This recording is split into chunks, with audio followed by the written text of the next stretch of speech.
नमस्ते दोस्तों, आपका इंतजार समाप्त हुआ।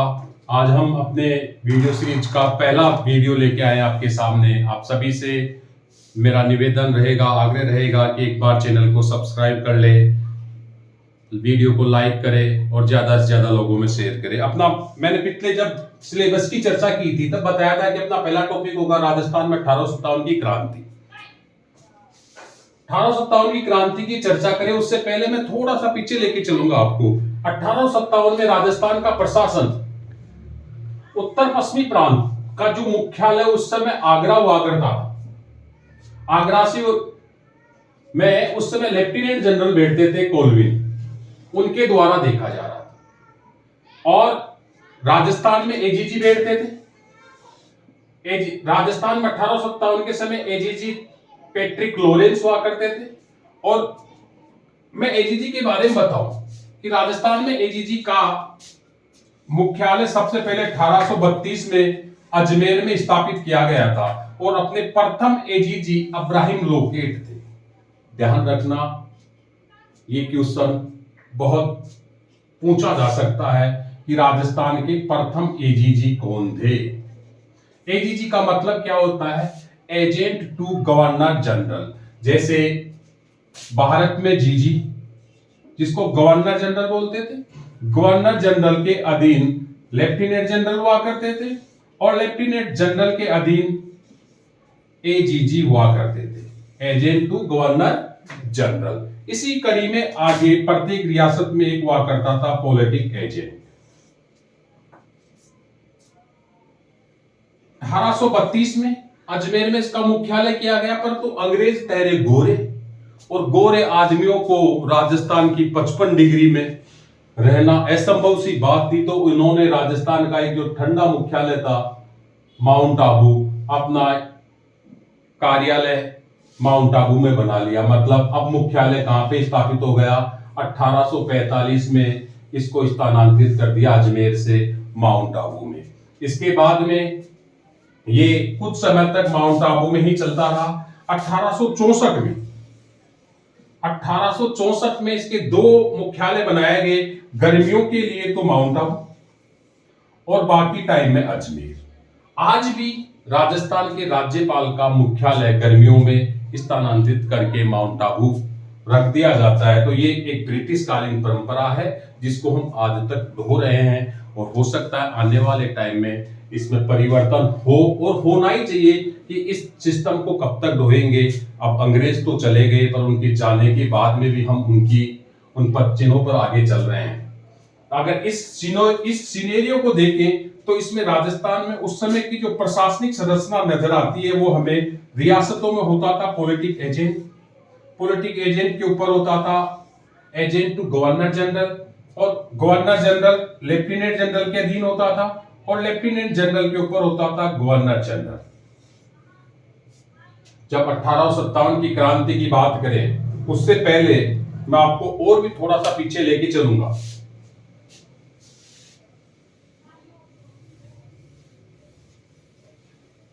अगर मैं थोड़ा सा पीछे आपको लेके चलूं,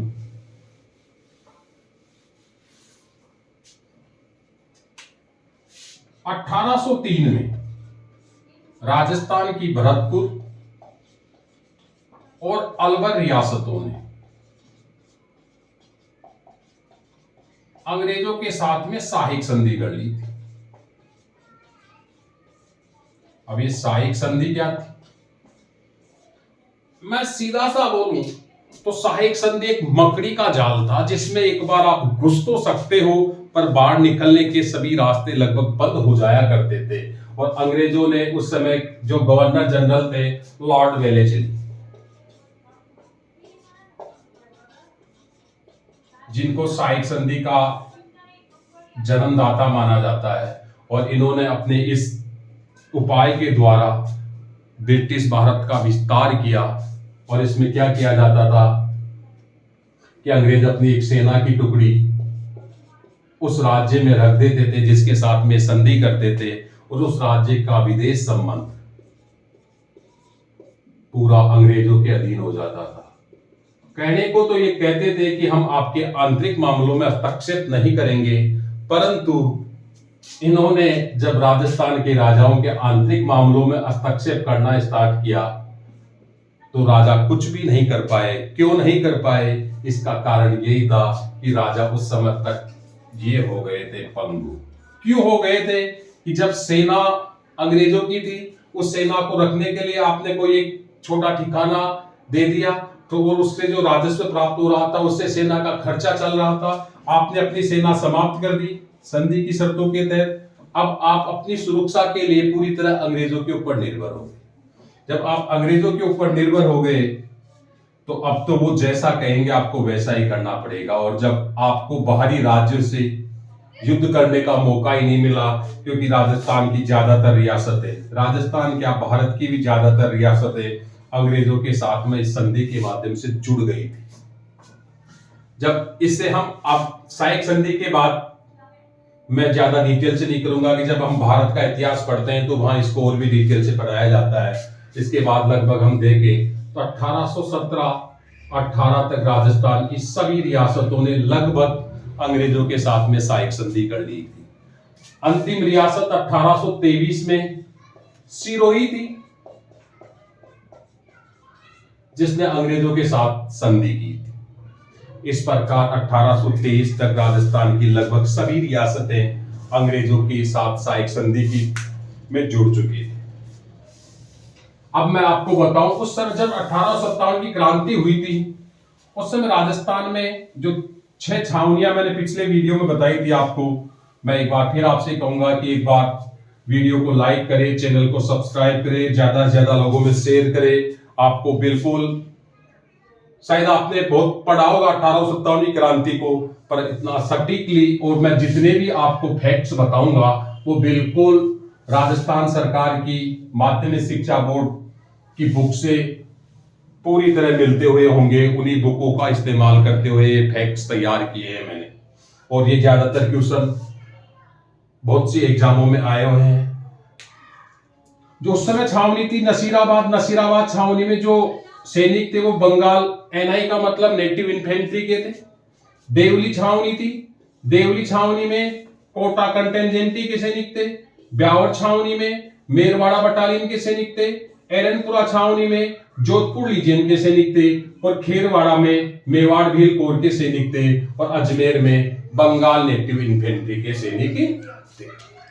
इसी प्रकार मैं पॉलिटिक एजेंट्स की बात करूं तो आप मेवाड़, जिसको हम उदयपुर बोल रहे हैं, जोधपुर,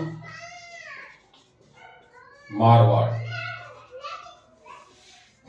जयपुर, कोटा, भरतपुर, यहाँ के पॉलिटिक एजेंट ने सीधा 1857 की क्रांति में पार्टिसिपेट किया था। तो उस समय मेवाड़ का पॉलिटिक एजेंट हुआ करता था सीएल सावस। जोधपुर के पॉलिटिक एजेंट का तो जो हादसे हुआ था उसके बारे में हम जब एरनपुरा के घटनाक्रम के बारे में पढ़ेंगे, बिठोड़ा का युद्ध देखेंगे, उस समय आपको बहुत अच्छे से समझ में आएगा कि मेसन के साथ में क्या हुआ था। जयपुर में ईडन था, कोटा में बर्टन था, और कोटा में बर्टन था। मैं थोड़ा सही लिख देता हूं आपको देखने में। और भरतपुर में निक्सन था। ये याद रखना, क्वेश्चन कैसे भी पूछ सकता है। आपको एक तरफ ये दे देगा रियासतों के नाम, दूसरी तरफ पॉलिटिक एजेंट्स के नाम लिख देगा, किसी एक को गलत लिख देगा, पूछ लेगा कौन सा है सुमेलित है, या ऊपर नीचे कहीं फिर दे देगा कि इनकी क्रॉस मैपिंग करो, सुमेलित करो। तो ऐसे क्वेश्चंस पूछे जा रहे हैं और पूछे जाते भी हैं। जैसे ये भी पूछ सकते हैं कि उस समय नसीराबाद में कौन सी सेना थी, तो बंगाल नेटिव इन्फेंट्री, देवली में कोटा कंटेंजेंट थी, ब्यावर में मेरवाड़ा बटालियन थी, एरनपुरा में जोधपुर लीजियन थी, खेरवाड़ा में मेवाड़ भील कोर थी, अजमेर में बंगाल नेटिव इन्फेंट्री के सैनिक थे। अब मैं आपको बताऊं 10 मई को क्या हुआ था। इस 1857 के विप्लव की शुरुआत हुई थी। विप्लव मतलब विद्रोह की शुरुआत हुई थी। और शुरुआत कहां से हुई थी? आप सभी को पता है मेरठ की छावनी, 1857 के विद्रोह की शुरुआत मेरठ की छावनी से हुई थी और वो डेट थी 10 मई। अब हम इसके बारे में ज्यादा डिटेल में नहीं करेंगे, हम सीधा आ जाते हैं 19 मई। 19 मई को अपने एजीजी जो थे पैट्रिक लॉरेंस को सूचना मिली कि मेरठ छावनी में सैनिकों ने विद्रोह कर दिया है और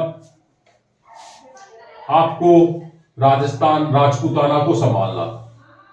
उस समय राजस्थान तो था ही नहीं, राजपूताना था। 23 मई को 1857 की बातें हो रही हैं सभी। 23 मई 1857 को एजीजी ने पत्र लिखा सभी राजाओं को,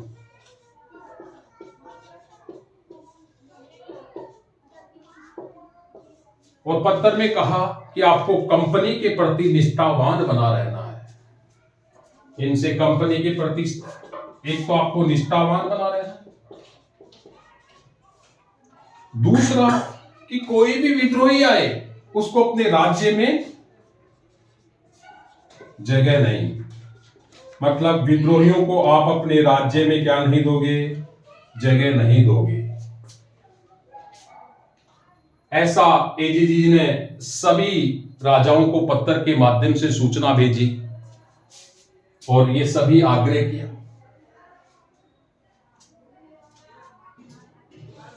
एजीजी को लगा कि विद्रोह बढ़ सकता है, इसलिए एजीजी उस समय राजस्थान का नियंत्रण, राजस्थान का मुख्यालय एक प्रकार से अजमेर में हुआ करता था। तो एजीजी ने अजमेर की सुरक्षा बढ़ाने के लिए, जो अजमेर में मैंने अभी बताया था कि अजमेर, ये अभी इसी तक लिए नहीं मिटाया मैंने, अजमेर में बंगाल नेटिव इन्फेंट्री के सैनिक थे। यहां बंगाल नेटिव इन्फेंट्री में स्पेशल 15वीं बंगाल एनआई के सैनिक थे, नेटिव इन्फेंट्री के सैनिक थे अजमेर। एजीजी को लगा कि भैया ये विद्रोह कर सकते हैं। क्यों कर सकते हैं इसका कारण, क्योंकि ये कहां से आए थे, मेरठ से आए थे। ये सेना की टुकड़ी आई थी मेरठ से। तो एजीजी ने इन सैनिकों को यहां से हटाकर कहां भेज दिया, नसीराबाद।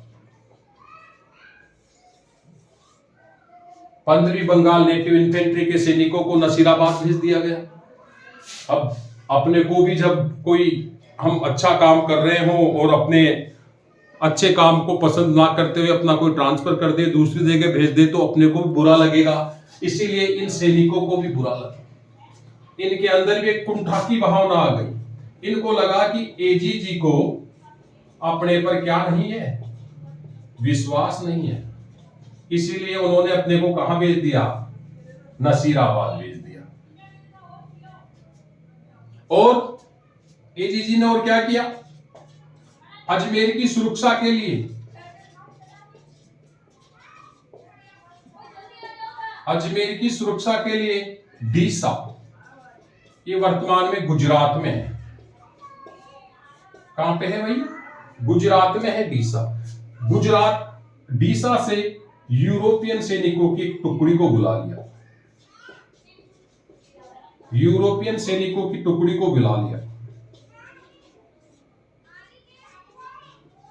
और अभी मैंने बताया था आपको कि देवली में कोटा कंटेंजेंसी की टुकड़ी थी। इस कोटा कंटेंजेंट की टुकड़ी को भी अजमेर की सुरक्षा के लिए बुला लिया गया। इसी कड़ी में जोधपुर से, जोधपुर महाराजा ने भी सहायता की। जोधपुर से कुशल राज सिंघवी के नेतृत्व में घुड़सवार सेना अजमेर की सुरक्षा के लिए आई। इधर से अजमेर से इसको नसीराबाद भेज दिया था, इन सबको इधर बुला लिया इनकी सुरक्षा के लिए। तो इनमें भावना पनपी, जो मैं अभी बता रहा था कि अविश्वास की भावना है कि अब एजीजी को हमारे ऊपर विश्वास नहीं रहा। ब्यावर से मेर बटालियन को भी बुलाया गया, ब्यावर से मेर बटालियन को भी अजमेर की सुरक्षा के लिए बुला लिया गया। अजमेर की सुरक्षा का इतना ध्यान क्यों रखा जा रहा था? इसका मुख्य कारण ये था कि अजमेर में सभी गोला बारूद और जो अंग्रेजों का शस्त्रागार था वो सब कहां पे था? अजमेर में। इनकी सुरक्षा करना बहुत जरूरी थी। दूसरी बात, अजमेर से लगभग पूरे राजस्थान पे, पूरे राजपूताना पे नियंत्रण होता था, तो अजमेर में राजस्व का भी लगभग यहीं पे एकत्रीकरण होता था। इस कारण भी अजमेर की सुरक्षा बहुत जरूरी थी। आगे बात ये थी, अगर अजमेर अंग्रेजों के नियंत्रण से निकल जाता तो राजपूताना भी अंग्रेजों के नियंत्रण से निकल जाता। इसलिए एजीजी ने अजमेर की सुरक्षा के लिए चौतरफा घेरा बिठा दिया कि अजमेर को पूरी तरह सुरक्षित रखा जाए। मैं अजमेर के बारे में और बता दूं, आपने देखा होगा कि अजमेर अब से ही नहीं, अगर हम प्राचीन काल में भी देखें तो पृथ्वीराज चौहान तृतीय के समय अजमेर से दिल्ली का नियंत्रण भी किया जाता था। जब चौहानों के टाइम में अजमेर मुख्यालय था और वहां से दिल्ली का नियंत्रण भी किया जाता था। उसके बाद में यदि हम सल्तनत काल में चले तो सल्तनत काल के समय भी अजमेर का नियंत्रण, अजमेर से ही पूरे राजपूताना का नियंत्रण किया जाता था। अगर मुगल काल में चले तो मुगल काल में भी अजमेर से ही पूरे राजपूताना का नियंत्रण किया जाता था। और जब अंग्रेज आए तो अंग्रेजों ने भी अजमेर को ही मुख्यालय बनाया और पूरे राजपूताना का नियंत्रण अजमेर से किया गया। और हम यदि आगे और बढ़े तो जब भारत आजाद हुआ, राजस्थान का एकीकरण हुआ, तब अजमेर को राजधानी बनाने की बहुत ज्यादा मांग चली और फिर नहीं बनाई। उसके ऊपर चर्चा हम तब करेंगे जब राजस्थान का एकीकरण पढ़ेंगे। अब मैं 23 मई को लेटर लिख दिया था, 19 मई को लेटर लिखा था। 19 मई को सूचना पूछी, 23 मई को लेटर लिखा था। नसीराबाद से अजमेर से सैनिक, जो 15वीं बंगाल नेटिव इन्फेंट्री थी, इसको हम नसीराबाद भेज दिया गया था। इसमें असंतोष की भावना थी और ये कहां से आई हुई थी? मेरठ से। इनको ये भी पता था कि जो अभी नई इनफील्ड राइफल्स आई है उनको चलाने से पहले उन कारतूसों को मुंह से काटना पड़ता था। और ये भी अफवाह थी कि उनके मुंह पर सुअर और गाय की चर्बी, गाय के मांस की चर्बी लगी रहती थी उनके मुंह पर। दूसरी बात, एक अफवाह और कि जो आटा जिससे रोटी बन रही थी, उस आटे में हड्डियों का चूरा मिला होता है, मिलाया जा रहा है। ऐसी अफवाहें चरम पे पहुंच गई। धीरे धीरे घटना आगे बढ़ी और आ गया वो दिन जिसका था सबको इंतजार। 28 मई 1857। इस दिन जो 15वीं एनआई के सैनिक थे, हुआ क्या था कि इनके सैनिकों से हथियार ले लिए गए थे, इनके हथियार रखवा लिए गए थे। तब इनको यूं लगा कि और हथियार रखवा लिए गए, इनकी निगरानी के लिए बंगाल लाइंस जो टुकड़ी थी, इसको इनकी निगरानी के लिए लगा दिया कि ये कहीं विद्रोह ना कर दे। इनका सब्र का बांध टूट गया और इन्होंने 28 मई को नसीराबाद छावनी को लूटा। चारों तरफ हाहाकार मच गया। और इस हाहाकार में 2 अंग्रेज अधिकारी मर गए, 2 अंग्रेज अधिकारी घायल हो गए और एक अंग्रेज अधिकारी को हृदयाघात हुआ। मिस्टर पेनी को पेनी का टेका गया। इनकी अहिला यहीं पे समाप्त हो गई। जो 2 मरे, न्यूबेरी, स्पॉटिसवुड, ये 2 अधिकारी। ये न्यूबेरी वाला क्वेश्चन 3-4 बार कई एग्जामों में आया हुआ है।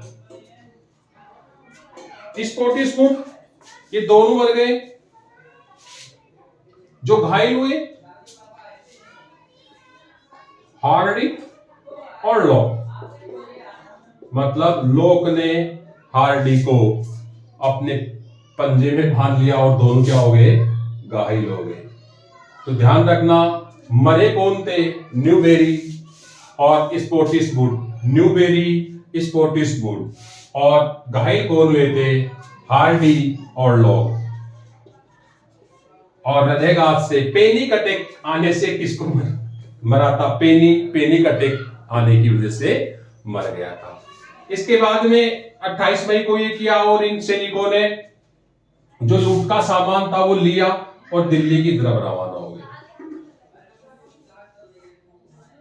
किसकी तरफ रवाना हो गए, दिल्ली की तरफ रवाना हो गए। अब कई इतिहासकार इसके ऊपर आरोप लगाते हैं सैनिकों के ऊपर, साहब ये सैनिक दिल्ली नहीं जाकर यदि अजमेर जाते, अगर ये सैनिक दिल्ली नहीं जाकर अजमेर जाते तो शायद 1857 का परिणाम कुछ और होता।